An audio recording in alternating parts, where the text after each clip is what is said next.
Even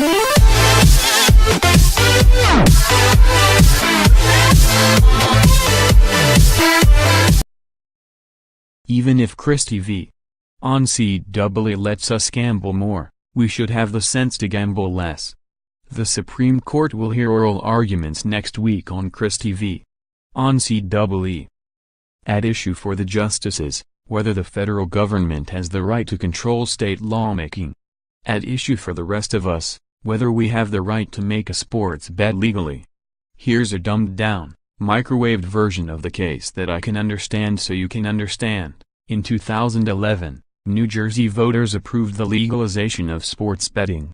The NCAA, NBA, NHL, NFL and MLB challenged this, saying it would violate the 1992 Professional and Amateur Sports Protection Act, better known as PASPA, or You Can't Bet, which essentially prohibits states from sanctioning any wagering on sporting events. New Jersey pretty much keeps losing on this issue, and now has appealed its case to the Supreme Court. The Supreme Court will decide if PASPA violates the anti-commandeering doctrine of the 10th Amendment. I have no idea what the anti-commandeering doctrine of the 10th Amendment is, I just know I can't bet on the Colts-Jaguars game Sunday. By the way, most people aren't even aware of the 10th Amendment, it certainly lacks the sizzle of the First or Second Amendments.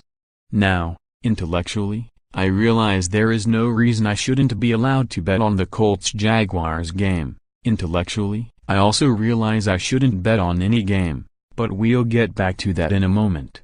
Here's what we know, incontrovertibly, irretrievably and undeniably. 1. We are a nation of gamblers. 2. Gamblers like to gamble. 3. Even when gamblers are not allowed, by law, to gamble, they will find a way to gamble. You can't stop people from doing what they do. Economists are a perfect example of this.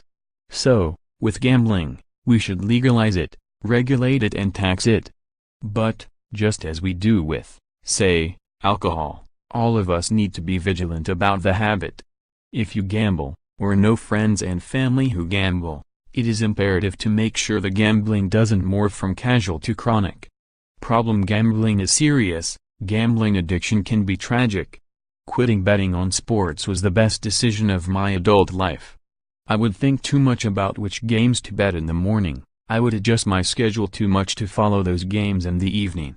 Even if I won, and, ultimately, in the long run I was going to lose, it occupied a disproportionate amount of my emotional energy and had the potential to ruin my professional and personal life.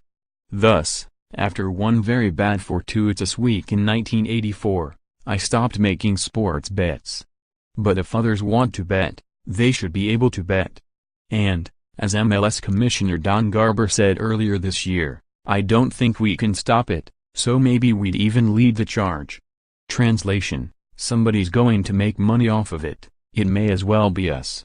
Indeed, when NBA Commissioner Adam Silver came out in favor of legalized sports betting in 2014, he didn't suddenly have a moral epiphany. He just understood it was in the league's best interest to profit from the action.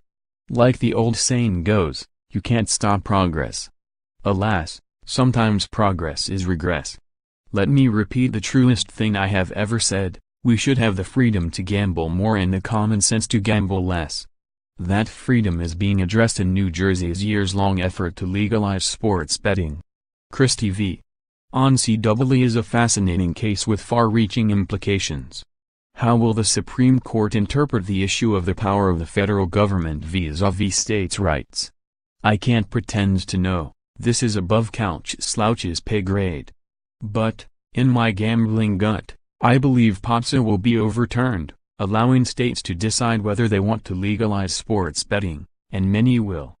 Besides, according to my sources, 8 of the 9 Supreme Court justices, Ruth Bader Ginsburg being the lone exception, play daily fantasy sports. Ask the slouch Q. Will Jerry Jones sue Santa Claus if he doesn't find Roger Goodell's resignation letter in his Christmas stocking on December 25. Bill Voigt, Fairfax, Van. A. Jones would never cut off his nose to spite his face, by then, he might need Santa to get his Cowboys into the playoffs. Q. Is it wrong that I prefer to watch Monday Night Football in Spanish, a language I don't speak, just so I don't have to listen to John Gruden? Andrew Honig, Rockville, MD. Ayo entiendo washings mis simpacious. Q. Coaches are always making game day decisions. Did you ever make a wedding day decision? Gary Bowling, Cross Lanes, W.Van. On, at least, 2 occasions, my wedding day decision to show up has been somewhat faulty. Since Vladimir Putin and Donald Trump are such good friends, will the U.S. men's soccer team get an invitation to the 2018 World Cup in Russia? If so, which Eastern European nation is on the